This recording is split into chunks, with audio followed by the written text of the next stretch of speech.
नाम है? डॉली शर्मा।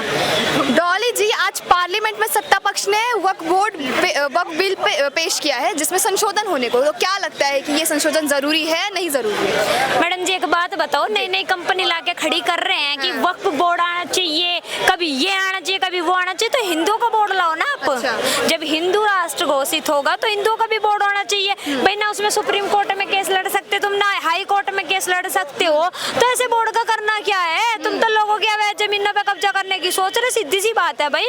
तो भाई हिंदुओं का बोर्ड आना चाहिए, वक्फ बोर्ड का कोई यहाँ मैटर नहीं होना चाहिए। हटाओ इस वक्फ बोर्ड को, यहाँ कोई नई नई कंपनी नहीं लॉन्च करी जाएगी कि जब मर्जी। विपक्ष तो काफी नाराज है। अरे विपक्ष वहाँ नाराज क्यों नहीं होता जहाँ 12 साल की लड़की के साथ में रेप कर दिया जाए, बांग्लादेश में इतना बुरा कर दिया जाए, हिंदुओं के साथ में वाल कर दिया जाए, वहाँ क्यों नहीं बोलते ये लोग?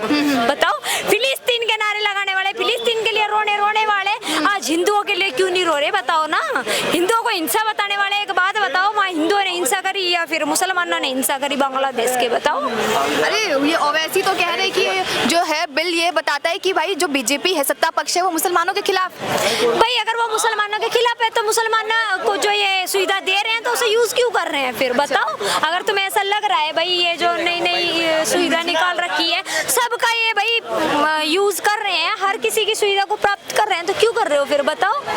देखिए बहुत स्टेटमेंट आए विपक्ष में से, मैं आपको कुछ स्टेटमेंट बता देती हूँ। आपको क्या लगता है कि अखिलेश जी कह रहे हैं कि भारतीय जमीन पार्टी कर देना चाहिए जनता की जगह, बताइए। फिर अगर तुम समाजवादी रख रहे हो तो नवाजवादी पार्टी भी तो रखना चाहिए ना आपको जनता के सामने। बताओ। देखिए और भी आया है, एक समाजवादी पार्टी के नेता है, कह रहे अफजल अंसारी, कह रहे कि सरकार जो है उनकी मंशा ये पहले से है वही पता चल रही है, और इनफैक्ट ये भी कह रहे हैं कि भाजपा को नाम बदल लेना चाहिए, भारतीय जमीन हथियाओ और अपने अपने लोगों में बांटो। वक्फ बोर्ड के लिए तुम खड़े हो रहे हो, जमीन हथियाने के कार्य तुम कर रहे हो और बदनाम भाजपा पार्टी को कर रहे हो, तो ये कहाँ का रूल है भाई? तुम ऐसा बोल रहे हो तो बताओ। खुद कांड करने वाला दूसरों को कांडी किया करे, और जिस टाइम पे कांड हुआ करे वे खड़े नहीं पाया करते। जैसे कि अयोध्या के ऊपर बड़े बड़े टॉपिक मारे जा रहे थे, महिलाओं की सुरक्षा करी जाएगी, आज 12 साल की लड़की के साथ में रेप हो रहा है, तो क्यों चुप्पी साधे बैठी हो प्रियंका वाड्रा भी और राहुल खान भी? बताओ। वेणुगोपाल कह रहे हैं कि इतना बताओ कि जो अयोध्या का जो राम मंदिर बना है उसमें जितने भी कमेटी बनी है क्या उसमें कोई नॉन मुस्लिम है? भाई नॉन मुस्लिम या मुस्लिम को देखो, मैंने नॉन मुस्लिम और मुस्लिम की तो बात ही नहीं करी। बात किसकी करी है? मैंने बात करी मैंने इन्हें ज्यादा बोलने वालों की, जैसे कि नवाजवादी पार्टी ने जैसा भाजपा पार्टी के बारे में कहा कि नाम चेंज कर लो। तो भाई अगर तुम ऐसा भाजपा के बारे में बोल रहे हो तो भाजपा जितने भाजपा ने कार्य किया इतना तुमने कार्य किया नहीं, ना तुम्हारी इतनी हैसियत ना तुम्हारी औकात। और दूसरी बात ये, जितने कांड तुमने करे इतने भाजपा ने नहीं करे। अच्छा ठीक। कह रहे कि तो जमीन हथियाने के लिए कर रहे हैं, ये बिल ला रहे हैं। वक्फ बोर्ड तुम लगा रहे हो, तुम क्या वहाँ अपनी माँ को बिठाने के लिए लगा रहे हो? बताओ। तो क्या लगता है कि ये वक्फ बोर्ड हटा देना चाहिए? इसमें संशोधन जो है, देखिए जो संशोधन होने वाला है इसमें जो विपक्ष जो है गुस्सा है या फिर जो नाराज है, लेकिन ये जो वक्फ बोर्ड का रिकमेंडेशन था ये खुद कांग्रेस सरकार के वक्त में आया था और वही बीजेपी इम्प्लाई कर रही है, लेकिन ये फिर कांग्रेस को मिर्ची क्यों लगी? भाई कांग्रेस को मिर्ची इसलिए लग रही है ना, जो कांग्रेस का काम है मतलब पहले लोगों को बेवकूफ बनाकर बंदर बना के वो डमरू डालना चाहना, वो लोग नहीं हो रहे आज के टाइम पे, तो इसलिए दर्द है ना कांग्रेस पार्टी को, तो पूरा दर्द है। बिल्कुल मैडम, इसमें ये भी कहा गया है कि जो आने वाला जो रिकमेंडेशन उसमें ये कहा गया कि महिलाओं को जो महिलाओं का पार्टिसिपेशन है वो काफ़ी ज़्यादा बढ़ाया जाएगा। तो ऐसे महिला किस तरह से देखती है कि मुसलमान महिलाओं को ये तो ग्रोथ है, लेकिन देखिए कुछ मुसलमान जो है इसके समर्थन में नहीं है। किस पार्टी किस चीज़ के लिए मैम? ये वक्फ बोर्ड आएगा, वक्फ बोर्ड का जो रिकमेंडेशन आई है उसमें ये कहा गया कि महिलाओं का जो पार्टिसिपेशन है इसमें इसे बढ़ाया जाएगा। भाई महिलाओं का अगर तुम इतना सोच रहे हो तो महिला के 12 साल की लड़की के बारे में क्यों नहीं सोच रहे आप? महिलाओं के साथ में बांग्लादेश में इतना बुरा हुआ, रेप कर करके पंखे पे लटका जरा, वहाँ के बारे में क्यों नहीं सोच रहे आप? महिलाओं के लिए कब तक लड़ाइयाँ लड़ोगे? कांड करवाओगे, लड़ाइयाँ लड़ोगे? कौन सी लड़ाइयाँ लड़ रहे हो भाई तुम? अपने जो मतलब कांड करने वाले बंदे हैं, तुम मुजरिमों को घर में छिपा रहे हो, मुजरिमों के खिलाफ मना कर रहे हो, तो किसकी गलती है मैम इसमें? पहले ये बताइए नाम क्या है सर? ऋषिकेश शुक्ला। ऋषिकेश जी, आज सत्ता पक्ष ने वक्फ बोर्ड के लिए बिल पेश किया है अमेंडमेंट के लिए, संशोधन के लिए, लेकिन विपक्ष जो है काफी नाराज है उस बिल को पेश करने के बाद। क्या लगता है ये जो अमेंडमेंट है इसे होना जरूरी था नहीं जरूरी था? देखो मैन, विपक्ष नाराज नहीं है, विपक्ष डरा हुआ है। अच्छा। क्योंकि कांग्रेस ने वक्फ बोर्ड को पैदा किया, कांग्रेस ने वक्फ बोर्ड को इतनी सारी अनकंडीशनल राइट्स दी, कांग्रेस ने सबसे ज्यादा मजबूती विपक्ष इसको वक्फ बोर्ड को दी ताकि वक्फ बोर्ड को कोई कुछ कर ना सके। और अब उसी कांग्रेस के फंड, कांग्रेस को वक्फ बोर्ड सबसे ज्यादा फंड देने वाला एक वो है, तो कांग्रेस को पता चल चुका है कि भैया अब जब वक्फ बोर्ड ही नहीं बचेगा तो हमें फंडिंग कहां से आएगी, हम चुनाव कैसे लड़ेंगे, हम जीतेंगे कैसे, उसी चीज का डर है जो कांग्रेस के मुंह पे भी नजर आ रहा है। अच्छा। आप मुझे बता दीजिए, वायनाड में इतना बड़ा फ्लड आया, कहीं वक्फ बोर्ड आपको दिखा कि भैया वक्फ बोर्ड उतराओ कि लो हम आपकी सहायता करेंगे?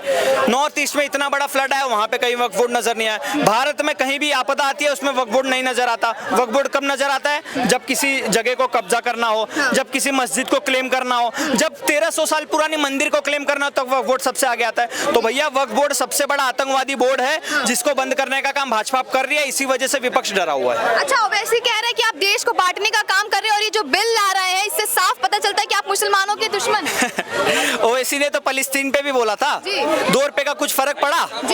ओवैसी ने तो बांग्लादेश पे भी बोला कुछ 2 रुपए का फर्क पड़ा।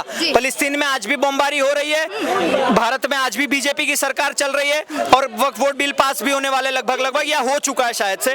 तो भैया ओवैसी के बोलने ना बोलने से हमें, भारत की जनता को, भारत की सरकार को 2 रुपए का फर्क नहीं पड़ता। ओवैसी जी जितना बोलना है बोले, 5 साल मिला आप बोलिए, और 5 साल मिलेगा और आप बोलिएगा, और 5 साल मिलेगा और आप बोलिएगा।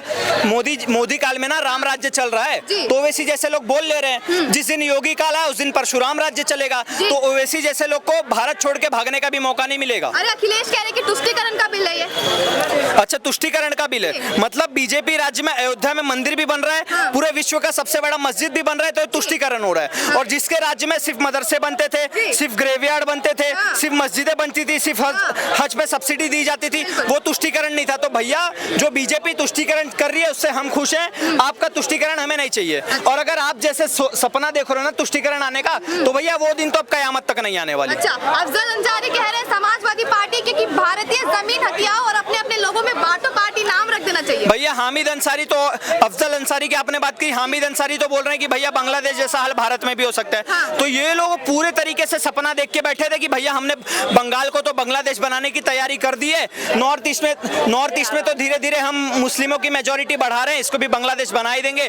लेकिन मोदी जी ने आए, वक्फ बोर्ड पर ताला लगाने की तैयारी कर ली, तो इनको कहीं ना कहीं आभास हो गया कि भैया बीजेपी सरकार सतर्क है, भैया वो बंगाल को बांग्लादेश बनने नहीं देगी। तो यही चीजों का डर इनके मुंह पे नजर आ रहा है। भैया चाहे आप ममता बनर्जी हो, चाहे अखिलेश यादव हो, चाहे तेजस्वी यादव हो, चाहे तेज प्रताप यादव हो, चाहे इनके बकरुद्दीन ओवैसी हो, तुम भारत का ना पहले कभी उखाड़ पाए थे, ना आज उखाड़ पा रहे हो, ना आगे कभी कुछ उखाड़ पाओगे। अखिलेश कह रहे हैं कि भारतीय जमीन हटिया पार्टी नाम रख देना चाहिए, जनता हटाकर। अगर ये आतंकवादियों और जिहादियों से जमीन खींच के और वो भारत के विकास में बीजेपी पार्टी कर रही है, तो भैया मैं खुद उस आतंकवादी पार्टी का सपोर्टर हूं, मैं सबसे बड़ा आतंकवादी हूं, और ये रहा मेरे चेहरे पे कम्युनल का थप्पा। तो भैया ऐसे आतंकवादी आपको 80-90 करोड़ मिल जाएंगे, आप किस किस को जेल में डालोगे या किस किस का विरोध करोगे? तो भैया यहाँ पे आतंकवादी ज्यादा हैं आपके हिसाब से। जो ये बंगाल में लोग सुखी शांति वाले लोग हैं ना, ऐसे लोगों का समर्थन हम नहीं करते। जब तक बीजेपी आतंकवाद कर रही है तब तक मैं बीजेपी को वोट दे रहा हूँ। जिस दिन बीजेपी ने ये विकास की आतंकवाद छोड़ के और तुष्टीकरण का आतंकवाद करना शुरू किया, भैया मैं भाजपा को वोट नहीं देता। अच्छा, बिल्कुल। ये भी कह रही है कि सेक्युलर देश है और सेक्युलर देश में ऐसा कुछ करना हिंदू मुसलमान को बांटने तक का होगा। भारत में सिर्फ हिंदू मुसलमान हो रहा है ना, बांग्लादेश में मुसलमान हो रहा है,